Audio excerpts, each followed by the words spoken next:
Welcome to the Explainer. Today, we're diving into a really fascinating financial pattern that's popping up in Iran, which is, as you know, one of the most sanctioned economies in the world. We're going to look at a specific crypto strategy, and believe me, the reasons behind it are incredibly revealing. So what's the deal with this particular two-step dance? First, they're buying a stable digital dollar, something like Tether or USDT, and then, almost immediately, they swap it for Bitcoin. Now, this isn't just some random trading fad. It's a very deliberate response to some really intense pressure, and we're about to unpack exactly why. Look, at its heart, this whole USDT to Bitcoin pathway, it's really a story about survival. It's about strategy, and it's about trying to find some kind of stability in a system that's just under siege from every direction. It's a completely rational choice when all the traditional options have pretty much failed. To really get to the bottom of this mystery, we first have to understand the environment that people are dealing with. So, let's take a look at the economic pressure cooker inside Iran, because that's what's forcing people's hands and really driving them toward these digital alternatives. I mean, just try to imagine this for a second. Your entire life savings losing nearly half of its value in 1 year. And that's not some abstract number. With a 46% inflation rate, that was the cold, hard reality for so many Iranians. Just holding on to the local currency meant you were actively watching your wealth just evaporate. And if that inflation number didn't paint a clear enough picture, this one will. Over 1.6 million Iranian rials to buy a single US dollar.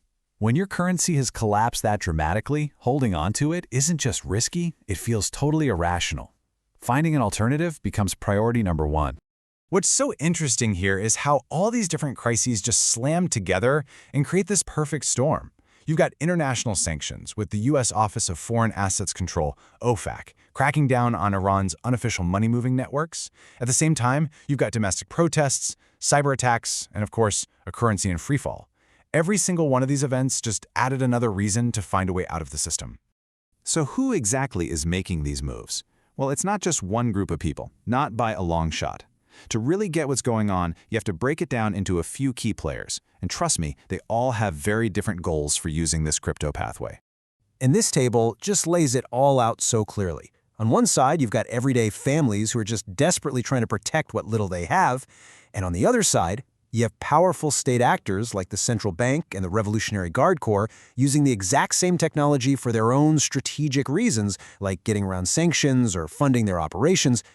And let's be clear, this isn't just guesswork. We are talking about real hard data. Blockchain analysis firms like Elliptic and TRM, plus actions from the US Treasury itself, have literally traced hundreds of millions, and in some cases, billions of dollars flowing through these channels. The money trail is right there on the blockchain for anyone to see. All right, so this brings us to the absolute heart of the mystery. Why the two-step? Why not just buy Bitcoin from the get-go? Well, the logic behind using two different kinds of crypto, that's the key to this entire strategy. And this just explains it perfectly. Think of it like this. USDT, the digital dollar, is your workhorse. It's a stable, easy-to-use bridge to get your money out of the collapsing rial. But it has a huge vulnerability. The company that issues it, Tether, can freeze your funds. So that's where Bitcoin comes in. It's the escape hatch. It's the final, censorship-resistant safe deposit box that you, and only you, control. And you know what? The data totally backs this up. The analytics firm Chainalysis pointed out that during those moments of intense stress, like the protest in late 2025, you could literally see a surge of Iranians pulling their assets off exchanges and into personal Bitcoin wallets that they could secure themselves. So let's just walk through this one more time. It all starts with the pressure from the failing currency. That pushes you to the on-ramp, which is USDT. But the last two steps are the most important. You convert to a decentralized asset like Bitcoin, and then, crucially, you withdraw it to your own personal wallet. That final exit is what severs the link to any central company or government, giving you true control. Okay, so this is way bigger than just a few people moving money around.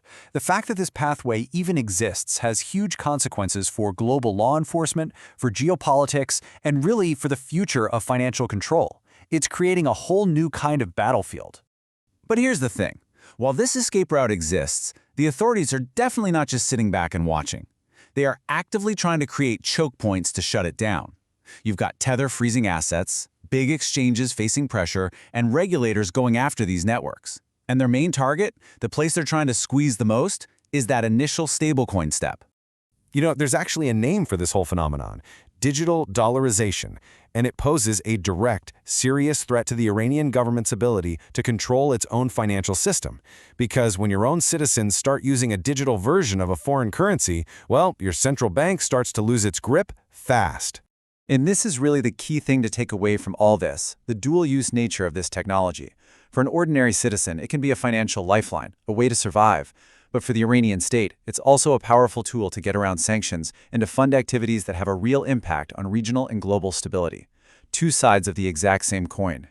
So when you put this all together, it leaves us with this one massive, provocative question.